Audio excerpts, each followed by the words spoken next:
Pada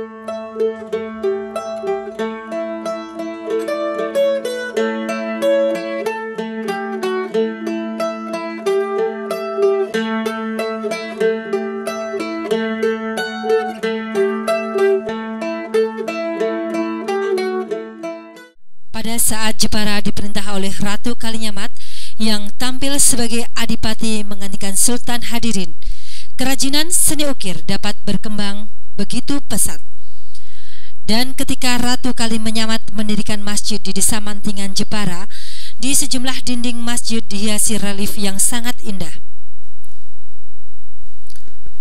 Jepara dengan mebel ukir yang menyebar di hampir setiap desa yang ada, karena itu wajar saja jika sektor industri mebel dan ukir telah menjadi tumpuan harapan utama masyarakat Jepara.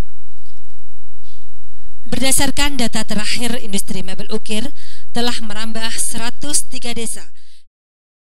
Kerajinan monel khas Jepara hampir seluruhnya berupa perhiasan, baik cincin, gelang, kalung, giwang, anting-anting, dan sejumlah aksesoris tubuh lainnya. Perhiasan dari bahan baku baja putih ini sebagian besar memang untuk wanita. Namun ada pula beberapa perhiasan yang cocok untuk pria, terutama cincin dengan hiasan batu ake atau permata.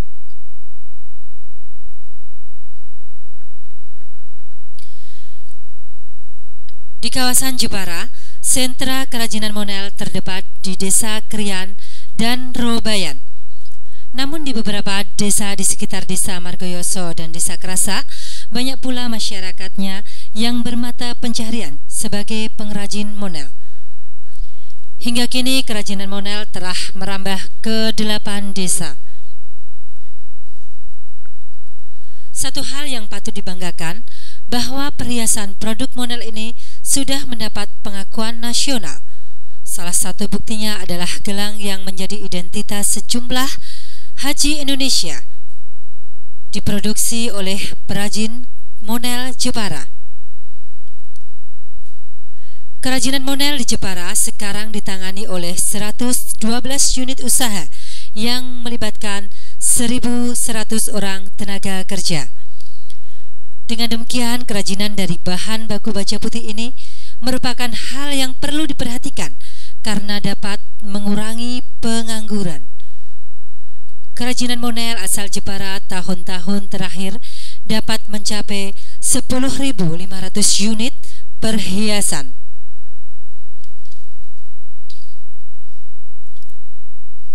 Perhiasan dari bahan baku monel ini jauh lebih murah dari jenis emas dan perak, namun tampaknya lebih memikat apabila dipakai oleh setiap wanita. Agar kerajinan monel di Jepara bisa berkembang dengan pesat, maka pihak pemerintah Kabupaten Jepara memberikan perhatian yang serius, diantaranya memberikan bantuan alat-alat produksi yang bisa dimanfaatkan secara langsung oleh perajin. Di kawasan Jepara, industri kerajinan rotan terpusat di 2 desa di wilayah Kecamatan Wolahan, masing-masing berada di Desa Teluk Wetan dan Sidi Gede. Kerajinan rotan yang diproduksi oleh perajin asal Jepara berupa anyaman rotan yang kualitasnya dapat diandalkan. Jenis dan modelnya sangat beragam, namun yang paling banyak adalah perabot rumah tangga dalam berbagai bentuk. Kerajinan ini rata-rata menggunakan bahan baku rotan dengan kualitas tinggi, sehingga produk yang dihasilkan benar-benar prima.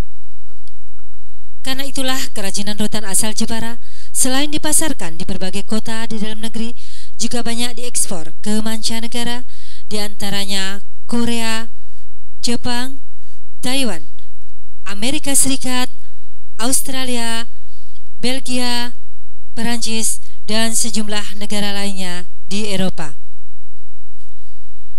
Dari waktu ke waktu, volume ekspor kerajinan rotan asal Jepara terus meningkat. Hal ini membuktikan bahwa produk rotan yang dihasilkan oleh para perajin memang berkualitas bagus dan memenuhi standar internasional. Keramik Jepara banyak diekspor ke Malaysia, Thailand, Jepang, Belanda, dan di beberapa negara Eropa. Salah satu keunggulan keramik buatan Mayong Jepara adalah kualitas. Keramik Mayong memiliki kualitas yang bagus, terbuat dari tanah liat yang sangat lekat. Pola bakaran keramik ini sangat matang. Karena itu produksi keramik Mayong Jepara kualitasnya dapat bersaing dengan keramik asal Yogyakarta dan keramik Dinoyo, Malang. Sebelum menekuni produk kerajinan keramik, warga Mayong di masa lalu banyak memproduksi gending dan alat-alat rumah tangga. Namun belakangan ini, mulai banyak warga yang beralih menekuni industri kerajinan keramik karena prospeknya lebih cerah. Apalagi setelah produk keramik ini mampu menembus pasar ekspor. Untuk memacu perkembangan usaha industri keramik di Kecamatan Mayong, pihak pemerintah Kabupaten Jepara terus mengadakan pembinaan secara intensif baik dalam pengembangan desain maupun untuk perbaikan kualitas produk.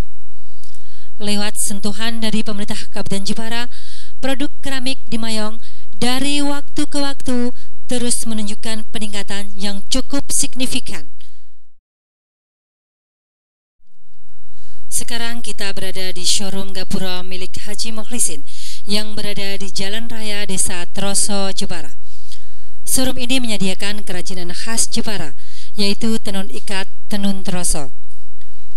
Tenun ikat troso merupakan produk unggulan dari Kabupaten Jepara, merupakan hasil dari kegiatan produksi yang bersifat tradisional dengan menggunakan ATBM, alat tenun bukan mesin.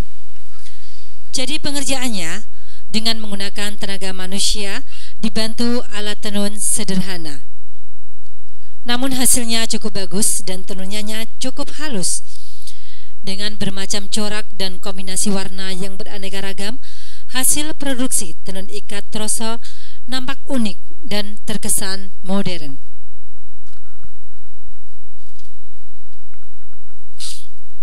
Meskipun kualitas hasil tenun sudah cukup baik dan motif atau coraknya pun beraneka ragam, namun harga produknya tergolong cukup murah jika dibandingkan hasil produksi dari daerah lain yang sejenis, seperti ulos, songket, dan lain-lain. Pemerintah Kabupaten Jepara saat ini sedang antusias dalam mendukung pengembangan tenun ikat troso, karena dapat menjadi alternatif penyerap tenaga kerja selain mebel dan sektor industri lainnya. Antusiasme dari Pemda Jepara ini dibuktikan dengan ditetapkannya tenun ikat troso sebagai bahan dasar atau bahan baku pakaian tradisional khas Kabupaten Jepara.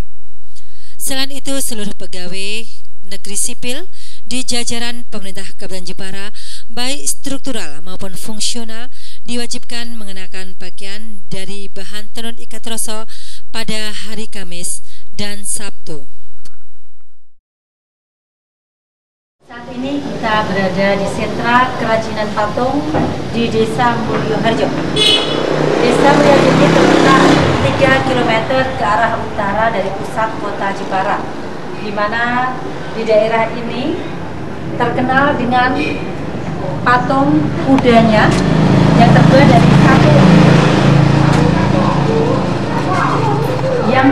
dari satu kayu utuh.